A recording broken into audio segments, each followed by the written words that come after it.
Hoje nós vamos fazer um checklist de convulsão febril. Quem estiver disposto, quem quiser participar, por favor, erga a mão, se prontifiquem.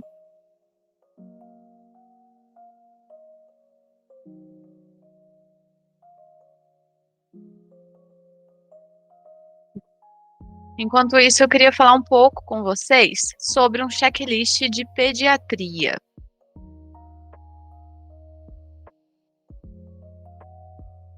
Vamos falar um pouco como executar um checklist de pediatria. A gente sabe que tem suas particularidades, a gente tem que saber sempre o esqueleto, né, de como realizar um checklist. E dentro de cada estação a gente tem as particularidades, então hoje eu queria falar um pouco com vocês sobre um checklist de pediatria.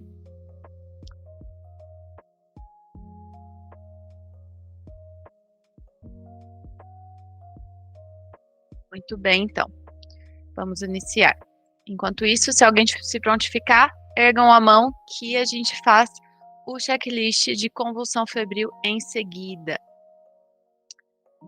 Muito bem, então, como funciona o esqueleto de um checklist de pediatria? Você vai começar pela apresentação, então entrou na porta, se apresenta para a câmera, lê o seu card, se apresenta para o seu paciente, pergunta os dados pessoais do paciente, então nome, idade, profissão, estado civil, e aqui a gente não pode esquecer de perguntar o nome e idade da criança, certo? A gente já perguntou o do acompanhante, agora a gente precisa perguntar também o do nosso paciente de fato, que é a criança. E vamos para o motivo de consulta. Dado o motivo de consulta, você tem que fazer a semiologia de cada sintoma desse motivo de consulta. Depois de feita a semiologia dos motivos de consulta, dos sintomas do motivo de consulta, sintomas acompanhantes. Então, tenha na sua cabeça uma lista de sintomas acompanhantes. Saibam vários sintomas acompanhantes, para que na hora vocês possam pedir ao menos 6, 7 sintomas acompanhantes relacionado ao caso, né? Então, por exemplo, na criança, a gente nunca deve esquecer de pedir, além de diarreia, coriza, febre, tudo aquilo, a gente não pode esquecer, por exemplo, de se apareceu alguma lesão ou mancha na pele. A gente sabe que na criança a gente tem bastante doença que cursa com esses sintomas. Muito bem. Sintomas acompanhantes feitos, o paciente te disse que sim, algum sintoma, vamos fazer a semiologia do sintoma positivo. Depois disso, a gente vai para os antecedentes. Então, na pediatria, nos antecedentes pessoais, eu gosto sempre de começar numa ordem cronológica. Então, eu pergunto os antecedentes periparto. Como a gente faz isso? A gente pergunta para a mãe, por exemplo, como que foi na sua gestação, no pré-parto? Você fez todas as suas consultas pré-natal? Você teve alguma intercorrência na gestação? Tudo isso a gente sabe que pode influenciar na saúde do nosso recém-nascido e da nossa criança. Muito bem. Depois do parto, como foi o parto? Qual foi a via de parto? Com quantos quilos nasceu? Teve alguma intercorrência durante o parto? Também é importante da gente perguntar. E no pós-parto, teve alguma intercorrência no pós-parto? Ele teve que ficar internado? Fez todos os testes de triagem neonatal? Também são informações importantes para a gente. Terminados antecedentes periparto, antecedentes pessoais. Então, tem alguma comorbidade? Usa algum medicamento ou vitamina? Aqui na pediatria é importante a gente perguntar, porque a gente sabe que crianças têm as vitaminas obrigatórias aí adequadamente com a idade, né? Então, toma algum medicamento, alguma vitamina? Já fez alguma cirurgia? E o cartão de vacina, a caderneta da criança, que a gente não pode esquecer aqui dentro da pediatria. Muito bem. Depois, hábitos de vida. Então, como que essa criança se alimenta? Como está a alimentação dela, mãe? Como que está a atividade? Ela é bem ativa? Faz atividade física? Aqui depende muito da idade da criança. Então, se for um neném, principalmente crianças menores de 6 meses, a gente não pode esquecer de perguntar se está em amamentação exclusiva. E no caso de a resposta ser positiva, sim, está em amamentação exclusiva, a gente pedir para avaliar a técnica. Não vai perder ponto por isso e pode ser uma coisa que conste no seu checklist lá no dia. Então, tá em amamentação exclusiva? Sim. Eu posso avaliar a técnica? Não consta no script, segue a vida. Se tem a técnica, com certeza vai pontuar no seu checklist. Antecedentes familiares no exame físico da criança. Então, a gente vai pedir o normal, o que a gente sempre pede em todo checklist. Então, quero sinais vitais com frequência cardíaca, frequência respiratória, temperatura, pressão arterial, saturação de oxigênio, dados antropométricos aqui na pediatria, a gente não pode esquecer. Então, dados antropométricos e curvas da OMS para plotagem. Quero peso, altura e IMC. Muito importante, não pode esquecer. Tem que pedir para visualizar. Então, eu quero visualizar, eu quero uma ectoscopia geral, eu quero uma uroscopia, oftalmoscopia, otoscopia. Eu quero uma inspeção, palpação, percussão e ausculta para avaliação do aparelho respiratório, cardiovascular e abdômen. Muito bem. Quando vem o seu card lá do impresso, seja do exame físico, seja da técnica de amamentação que você pediu, você não pode esquecer de verbalizar em voz alta e clara. Então, sempre lê em voz alta e clara, falando o que está normal e o que está alterado. Tem checklist que cobra você falar que tal coisa estava normal.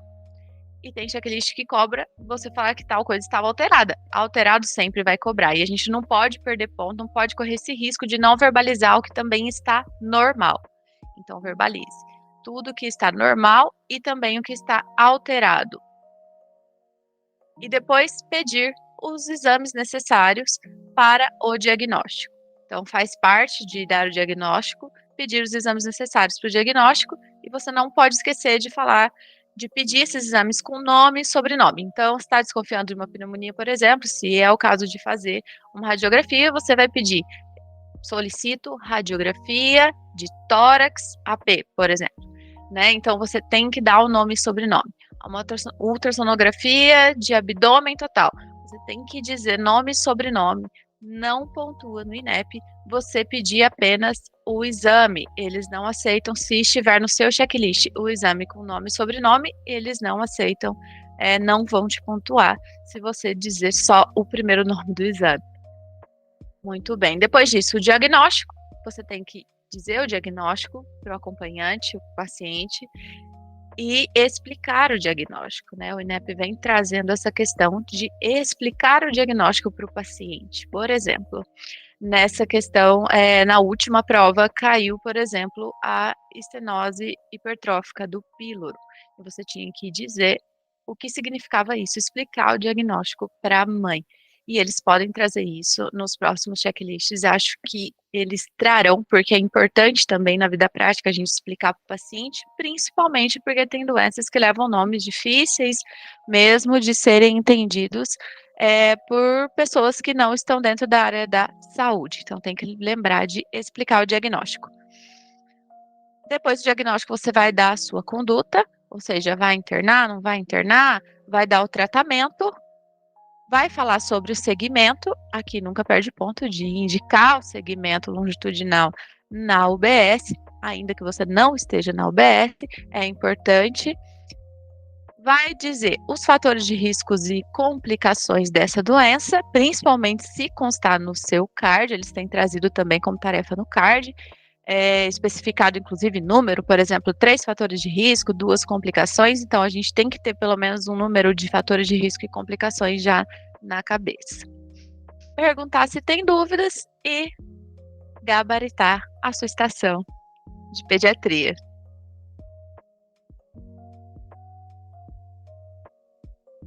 Vocês costumam fazer assim? Não sei como vocês costumam fazer para ter uma ordem, né? É importante. Esse esqueleto que eu falei para vocês, um esqueleto que eu costumo usar, então, assim do jeito que eu falei para vocês, eu verbalizo para mim mesma, porque faz muita diferença, né? Faz muita diferença na hora da gente realizar o checklist. Pessoal, um minutinho para vocês erguerem a mão. Participa comigo desse checklist de convulsão febril, vai ser bem legal. Tenho certeza que vocês vão gostar da experiência de fazer um checklist. É bom a gente ser avaliado, se propor a isso também. E o mais importante é não perder a oportunidade, né, eu falo de fazer um checklist, e ser avaliado, porque faz muita diferença na nossa vida, no nosso dia a dia, ter um feedback sobre a nossa execução de checklist, né, é isso que a gente propõe a vocês aqui inclusive, dando essa oportunidade de vocês participarem com a gente também. 2 segundinhos, tô de volta para falar desse checklist.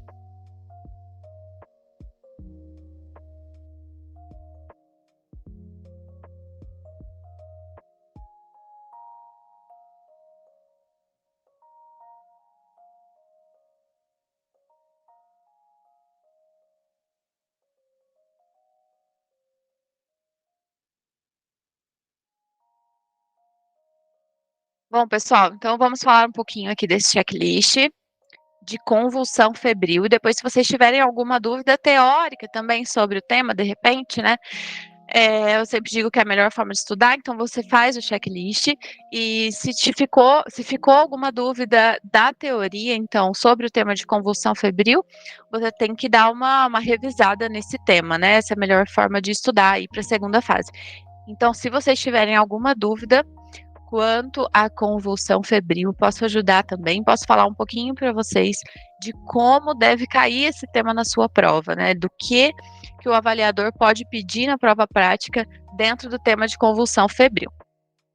Então vamos lá, vamos abrir esse checklist aqui para mostrar para vocês. Então, o cenário de atuação é o quê? Uma urgência e emergência. Muito bem. Um pronto-socorro de pediatria de hospital secundário e a unidade conta com a estrutura de sala de atendimento e leito de internação, setor de radiologia convencional, laboratório de análises clínicas e a descrição do caso. Você é o médico plantonista, vai atender Luana, 8 meses de idade. Previamente rígida, chegou no pronto-socorro em convulsão tônico-clônica generalizada, trazida pela mãe que relata quadro iniciado há aproximadamente 5 minutos. É levada à sala de emergência, ofertando oxigênio em máscara não reinalante. Muito bom, solicitado acesso venoso e monitorização, e durante a monitorização a paciente evolui com resolução espontânea da crise, permanecendo sonolenta após o evento. Ok? Normal, né? Período pós-ictal. Nos próximos 10 minutos, realize o atendimento, cite a hipótese diagnóstica e a classificação. Solicitar exames complementares para a investigação, caso julgar necessário, e seguir a orientação indicada pelo avaliador após definir a conduta. Ok. Então, aqui nessa estação, como você pontuaria? Mostrando para vocês e também a resposta ali da mãe.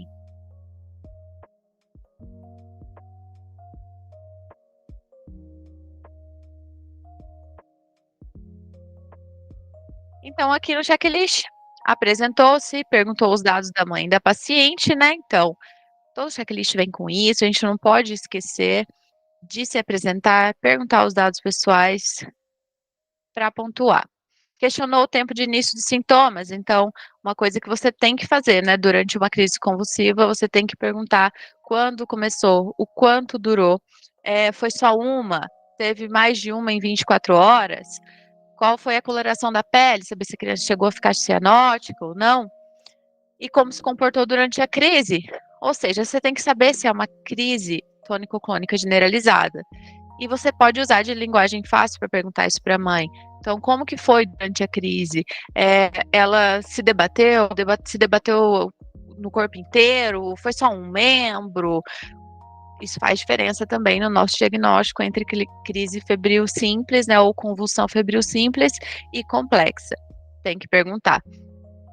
Questionou o tempo de início de febre, então aqui já dizia que ela vinha com febre, então a gente tem que saber qual o tempo de início da febre. Isso é muito importante porque, por exemplo, a gente sabe que a convulsão febril ela é por causa da febre. Muito bem. Muitas vezes ela pode ser o primeiro sintoma, inclusive, da febre em algumas crianças, né? Então a mãe às vezes não sabia que ela estava com febre, pode vir um checklist assim, você até pergunta para a mãe se teve febre e ela diz que não, e quando você faz o exame físico na criança, ela está super febril. Então, pode ser ali o primeiro sintoma da febre, mas geralmente vem com essa criança que já tinha febre. Por que que tem que saber quanto tempo ela já tinha febre? Porque é muito estranho uma criança convulsionar depois de 4, 5 dias de febre? Geralmente a criança que convulsiona com febre, ela começou com febre já hoje e convulsionou. Pode ser uma febre de 5 horas, 6 horas, não importa, mas é perto, entende? Essa criança, ela começou a febre e ela já convulsionou. Então, muitos dias de febre é estranho e te faz pensar em causas secundárias. Muito bem. Questionou sobre déficits focais, isso é importante, né? E percebeu se teve mais fraqueza de um lado do corpo, se teve dificuldade na fala, se teve, se perdeu realmente a força, né? Se não mexeu, não está mexendo uma parte do corpo. É importante também para o nosso diagnóstico diferencial. E outros sintomas associados, tosse, dispneia, diarreia, vômitos, aqui porque a gente precisa principalmente investigar nesse paciente o porquê da febre. A gente sabe que ele convulsionou pela febre, muito provavelmente. Mas ele não pode sair daqui sem um diagnóstico de o que está levando esse paciente à febre. A gente tem que ter uma ideia, a gente tem que tratar a causa nessa situação.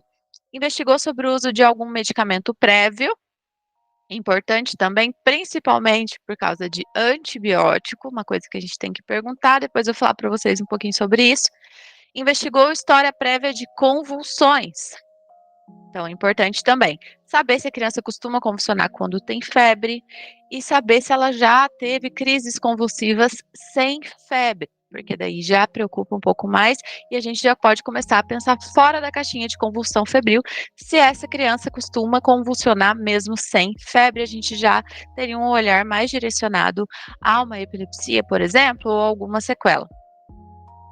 Investigou história familiar prévia de epilepsia, porque a gente sabe que tem um padrão familiar na epilepsia e também na convulsão febril. Então, a gente pergunta da epilepsia para descartar essa hipótese e pergunta também aqui se tem pessoas na família, então o pai ou a mãe ou algum irmão que costumava na infância convulsionar por febre, porque existe um padrão familiar, sim, nessa situação. Questionou situação vacinal e vacinação recente. A gente sabe que tem algumas vacinas, posso falar depois para vocês, as principais, que podem levar a um quadro febril com convulsão, mas também é importante a gente saber para descartar algumas infecções graves, né? Que se a criança não tiver a vacinação completa, vai fazer a gente ter uma maior preocupação e ter que investigar mais a fundo. Solicitou o exame físico de praxe, a gente não pode esquecer dentro de qualquer checklist. Indicou o diagnóstico de convulsão febril, classificou a crise como simples. Então, a gente sempre tem que dar também um diagnóstico completo nesses casos. Então, convulsão febril simples ou complexa. Nesse caso, uma convulsão febril simples, tinha que explicar para a mãe os critérios. Então, simples porque foi uma crise convulsiva generalizada, durou menos que 15 minutos, o pós-ictal foi breve e não teve mais de uma, né, em 24 horas. Então, simples, ok. Não solicitou nenhum exame complementar no momento, porque o diagnóstico é clínico da convulsão febril, né? A gente só vai pedir exames aqui se for para investigar a causa da febre, mas não pela convulsão febril, se for uma crise simples. Aqui, veja bem, por que define recorrência da crise febril? CARD que o participante iria receber após dar alta para o paciente, era uma crise febril, tudo bem, paciente ali com uma gastroenterite. Após a dar alta, ele iria receber esse CARD. Após ser liberada do pronto-socorro, 6 horas depois, a mãe retorna, pois a paciente apresentou nova crise durante febre, dessa vez menor, que cessou no caminho para o pronto-socorro. No momento, a criança apresenta-se sonolenta há 15 minutos, está no pós-ictal.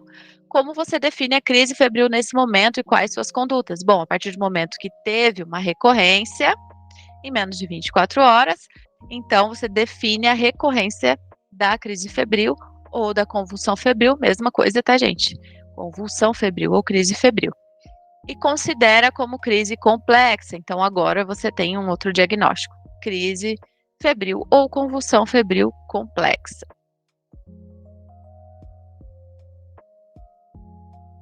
Esclarece que não existe relação com o grau da febre, era uma pergunta da mãe, então ela queria saber se tinha relação, né, Tem muito isso, né? Os pacientes realmente costumam perguntar, então, e é febre muito alta, né, doutor? Por isso convulsionou.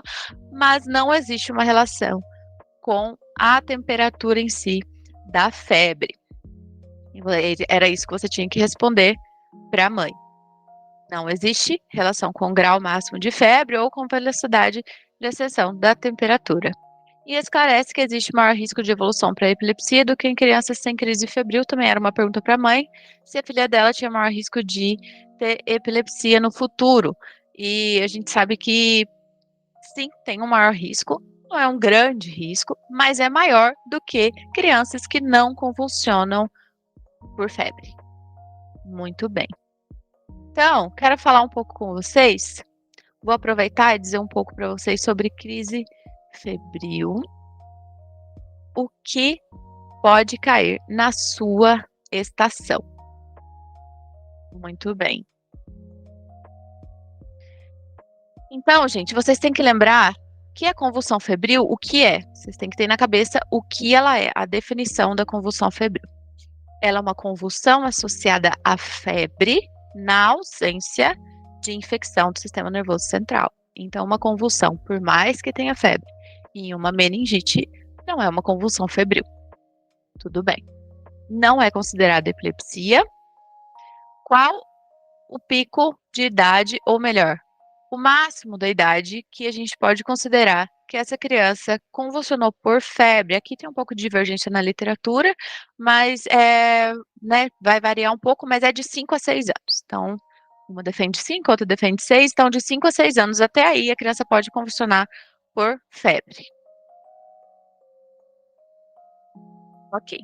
Então, sem crises afebris prévias, tudo isso é um critério para a gente dizer que é uma convulsão febril. Então, a criança não pode ter tido antes convulsões sem febre, porque daí a gente vai pensar mais numa epilepsia, doenças de base.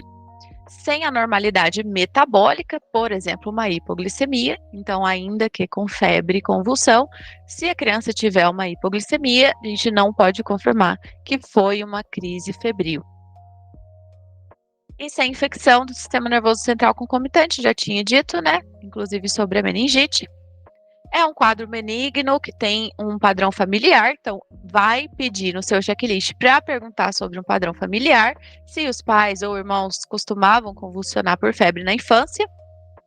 E é uma emergência neurológica, gente. Então, assim, esse paciente chegou em convulsão, tem que monitorizar e ver a temperatura e a glicemia. Mais importante, quando uma criança chega convulsionando, a gente ali naquele calor do momento de monitorização, não pode esquecer de ver a temperatura e a glicemia, porque vai fazer toda a diferença no nosso diagnóstico aí, no nosso caminho para a hipótese diagnóstica. As principais causas, então, vão ser infecções, né? Infecções virais, infecções bacterianas. Aqui, importante lembrar da diarreia, né? Então, no caso da Shigella, da diarreia por Shigella, ela costuma dar essa convulsão febril por causa das toxinas da Shigella. E vacinas. Quais são as principais vacinas? Tríplice viral e tríplice bacteriana. Qual vai ser a clínica desse pacientinho? Como eu já disse, pode ser o primeiro sintoma, então não tinha febre antes, a mãe diz, e naquele momento está com febre, e a convulsão pode ser o primeiro sintoma dessa febre. O pico é em crianças de 1 ano a 1 ano e meio, então essa faixa etária é a que mais costuma convulsionar por febre. Tem uma curta duração de convulsão, não deixa sequelas e pode ficar sonolento por algumas horas aí no período pós-ictal. Uma classificação, então a gente não pode esquecer do sobrenome do diagnóstico nesse momento da convulsão febril, simples ou complexa. Como que a gente vai definir isso? Pode ser que venha, inclusive, no seu card como tarefa dizer os critérios das classificações. Então, a simples, vamos dizer, é a maioria, né? A maioria das crianças vão ter crise convulsiva simples, que é uma crise tônico-clônica generalizada, que dura menos que 15 minutos, sem ter recorrência em 24 horas e que tenha recuperação completa após a crise, né? Então, não é normal também se a criança ficar aquele período pós-ictal, que fica muito sonolenta, um pouco desorientada, durar horas também não é normal. A complexa, ela costuma não ser tonicoclônica generalizada, pode ser, mas aqui na complexa ela pode ser focal, né? Então, um membro, enfim, e não ser generalizada, maior que 15 minutos, vai ter recorrência em 24 horas. Aqui tudo é ou, viu, gente? Então, qualquer um desses já caracteriza uma crise febril complexa. Se for focal, se for maior que 15 minutos, ou se recorrer em 24 horas, ou se tiver alteração neurológica pós-ictal, né? No caso, pós a crise. Aqui, por exemplo, a paralisia de Todd, que é aquela hemiparesia transitória. Então, ela já se encaixa daí, nesse caso, como uma crise febril complexa. Muito bem. O que vocês não podem esquecer de perguntar num tema desse é doença prévia. Então, por exemplo, você vai perguntar para a mãe como que foi lá aquele período, igual eu falei no checklist de pediatria, então como foi aquele período periparto? Se ficou internado, a mãe pode dizer que precisou ficar no oxigênio, doutor, parece que faltou oxigênio para ele teve que ficar internado no oxigênio. A anóxia neonatal, ela pode deixar sequelas que pode ter a ver com essa convulsão agora e não ser uma crise febril apenas. Meningite prévia também pode deixar sequela. O tempo de febre, então, como eu falei, se for muito tempo de febre e só veio convulsionar agora, estranho, te faz pensar em outras causas, inclusive uma meningite, por exemplo. Pode ser. Sintomas associados, né, para a gente entender a causa da febre. E as crises anteriores, já falamos sobre isso. A vacinação, esse é um ponto importante. Então, a vacinação pode ser a causa, né, no caso das tríplices, principalmente, mas pode convulsionar com outras? Pode. Se fizer febre, pode convulsionar.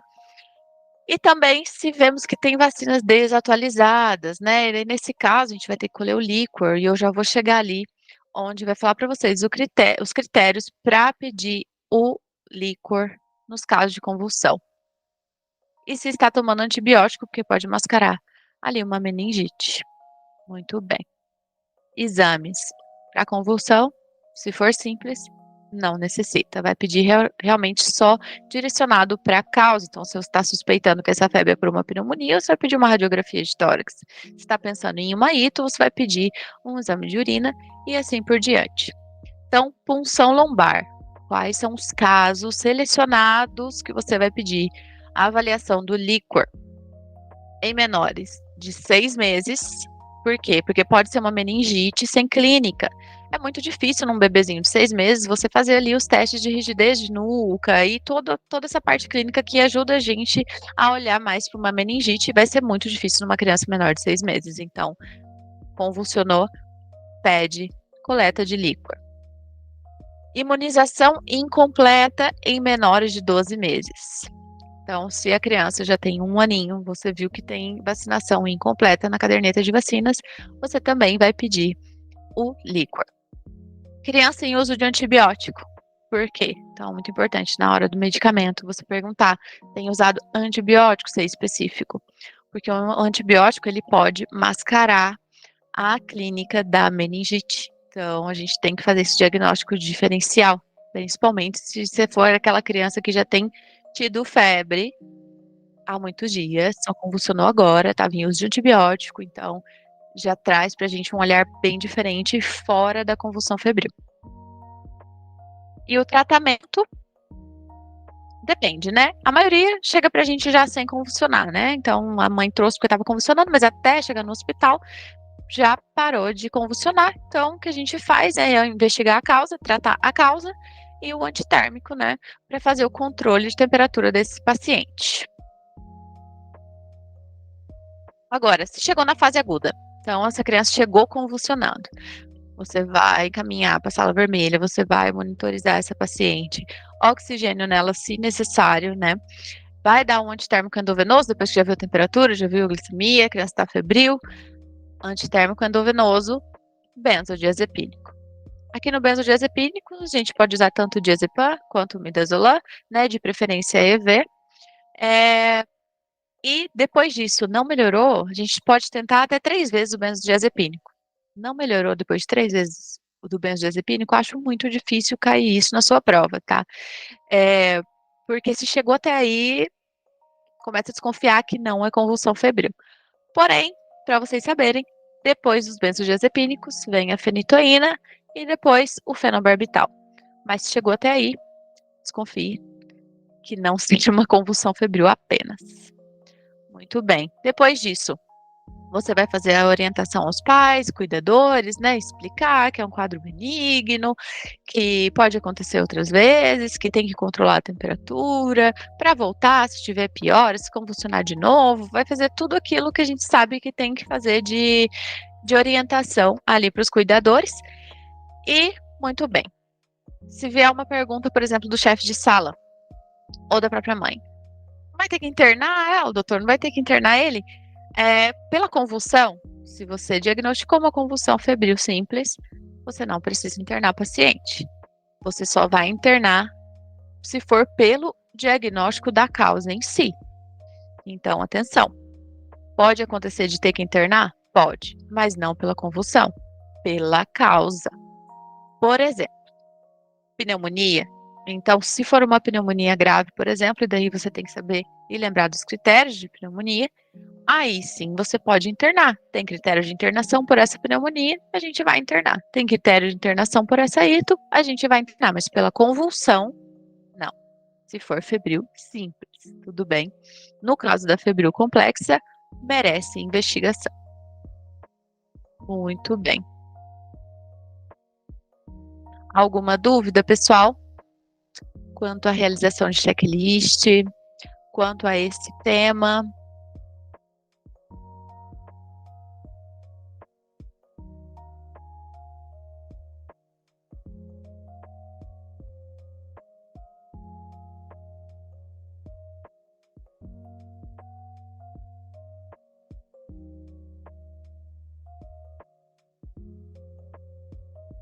Dá uma olhadinha aqui em como que estava o checklist.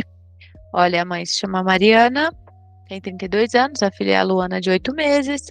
O motivo da consulta dela foi que ela teve essa convulsão, que começou faz 5 minutos, e ela estava desesperada. Sinais e sintomas. A convulsão tinha começado, então, há 5 minutos, foi generalizada.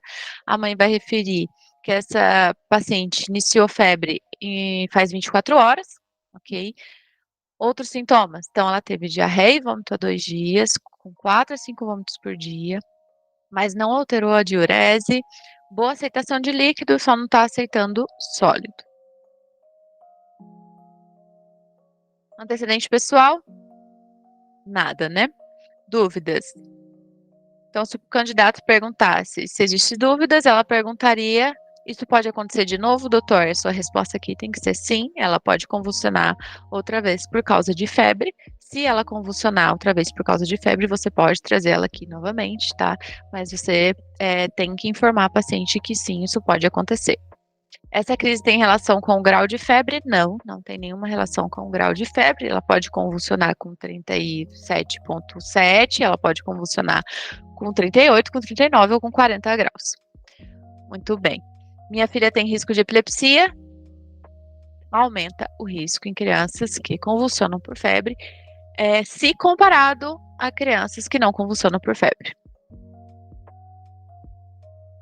No exame físico, como que essa pacientinha estava, frequência cardíaca de 145, estava saturando 100%, já estava com máscara, né? 98 em ar ambiente, frequência respiratória de 31. Para a idade dela, não tá taquicárdica, ou não tá taquipneica, aliás. APA de 78 por 62 e a temperatura de 38,9. O paciente estava febril, chorosa, corada, hidratada, anictérica, cianótica. Cardio estava tudo certo, pulmonar também. O abdômen estava globoso, flácido, indolor, sem massas. Os membros sem edema, sem lesões, pulso cheio, perfusão periférica ok, 2 segundos. Oto e horoscopia normais, sem déficit neurológicos focais, sem rigidez nucal ou outros sintomas meníngeos. Aqui era a orientação que seria liberada já de início para o paciente, que depois da punção de acesso periférico, o paciente está melhor, está só chorosa e agitada no momento. Muito bem, um checklist muito bom de treinar de convulsão febril. Vocês conhecem o modo estudo? Não sei se todos que estão aqui têm a plataforma. Eu gosto bastante desse modo para a gente poder treinar, verbalizar, sabe? Então, se você está naquele início em que você ainda está memorizando o esqueleto, ele é muito interessante, porque você entra aqui, se você vier por aqui, modo estudo aqui na esquerda, você pode escolher, inclusive, para ele gerar um checklist aleatório. Aqui, como eu já queria dar convulsão febril para vocês, eu já escolhi, então sei que é convulsão febril, mas abriria dessa forma, né, no modo estudo. Então eu venho aqui, cenário de atuação, é a mesma lei, como se fosse o meu card. Então no script de atendimento, eu vou verbalizando, vai estar tudo fechado assim, quando eu abrir, eu vou verbalizando a ordem para que eu não esqueça. Então, me apresento, eu pergunto o nome e idade da paciente, nome e idade da mãe, nome e idade da paciente, e aqui eu abro, então, dados pessoais e vejo a minha resposta. Me chamo Mariana, tenho 32 anos, e assim eu vou fazendo. Para quê, gente? Para facilitar a verbalização. É muito importante vocês treinarem isso em casa, sabe? Porque no dia da prova é um nervoso muito grande. Então, se vocês já têm isso treinado, essa memorização, realmente essa memória fixada ali do esqueleto na sua cabeça, facilita muito. Mesmo que algo aconteça no dia, a atriz, alguma situação que pode te desestabilizar ali no momento da prova, você tendo isso na cabeça facilita muito você recalcular a rota, entendeu? Então, por isso é tão importante. Eu acho bem interessante o modo estudo, né? Você não tem que visualizar o checklist só, naquele momento você vai treinar com um amigo, então você pode visualizar sozinho e ir realmente treinando essa verbalização. É bem importante.